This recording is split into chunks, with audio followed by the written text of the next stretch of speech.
welcome back. So here is the intelligence report of Israel-US-Iran conflict and Strait of Hormuz.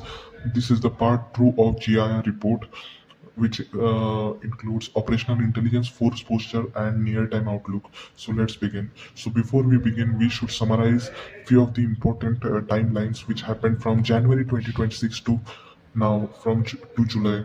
So let's begin. So on January 2026, regional military activity increased following the collapse of earlier de-escalation efforts. Indicators includes increased naval patrol, higher ISR, intelligence surveillance and reconnaissance, missile readiness, tanker security warnings. The assessment: neither side was preparing for conventional invasion. Instead, both were positioning for escalation dominance. Following the month, February 2026, the conflict expanded into direct interstate confrontation between Israel and US military operations against Iran, triggering Iranian retaliation and significant deterioration in regional security. Reuters and EP subsequently reported border military exchange and heightened maritime tensions. The assessment: this marked transition from proxy warfare to limited interstate conflict. Following the month, in March and April 2026, the fact includes commercial shipping experienced repeated disruptions, multiple tanker reported projectile impacts, insurance premium increased substantially, several shipping companies began delaying Hormuz transit. Security organization documented repeated incidents. So the assessment includes the objective likely not total closure, rather Iran appeared to be demonstrating that commercial risk could be creating relatively low military costs. So following the month, in May 2026, some of the facts include the United States continued precision attacks against Iranian military facilities while emphasizing protection of the regional forces and maritime traffic. The assessment: military operations increasingly focused on degrading operational capabilities rather than occupying territory. Following the month, in June 2026, temporary diplomatic understanding reduced the tempo of direct military operation. Oman remained the principal intermediary. Negotiation increased focused on shipping rather than nuclear issues.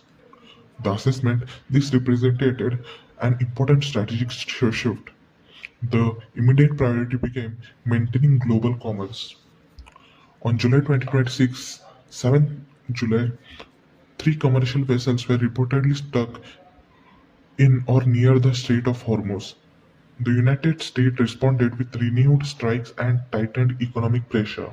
The strategic meaning: the attack demonstrated that commercial shipping had become primary operational target. On 11 July, indirect negotiation continued. Washington South Iranian commitment regarding shipping. Oman remained mediator. Military operations continued simultaneously. Strategic meaning: diplomacy is no longer peace, instead it seeks controlled escalation. On July 13, tanker traffic fell to a 2-month low as renewed strike increased perceived risk to commercial shipping. The strategic meaning: market reacted before physical supply shortage emerged. On July 14th and July 15th, some of the latest red alert updates are: so the first update is US launched another wave of strike targeting Iranian coastal defense system and missile sites after renewed attack on commercial shipping. Iran responded with strikes against US-linked target in Bahrain, Kuwait and Jordan, while threatening border dispute to a regional energy export. Red Alert Update 2: the Associated Press reported renewed US strikes, an intensified US naval blockade of Iranian port, and continuing risk to commercial shipping through Hormuz. Iranian government warned to potential actions affecting wider Middle Eastern energy export. Red Alert Update 3: two tankers reportedly came under fire during renewed military operations, highlighting that shipping remains exposed despite ongoing diplomatic efforts.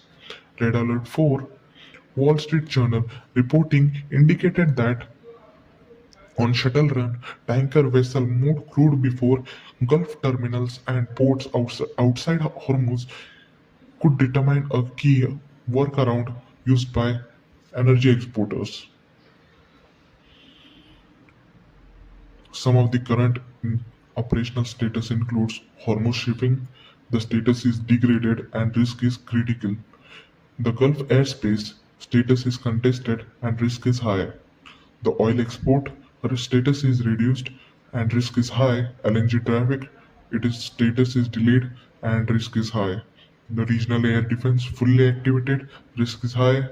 The diplomatic channels, they are active and risk is medium.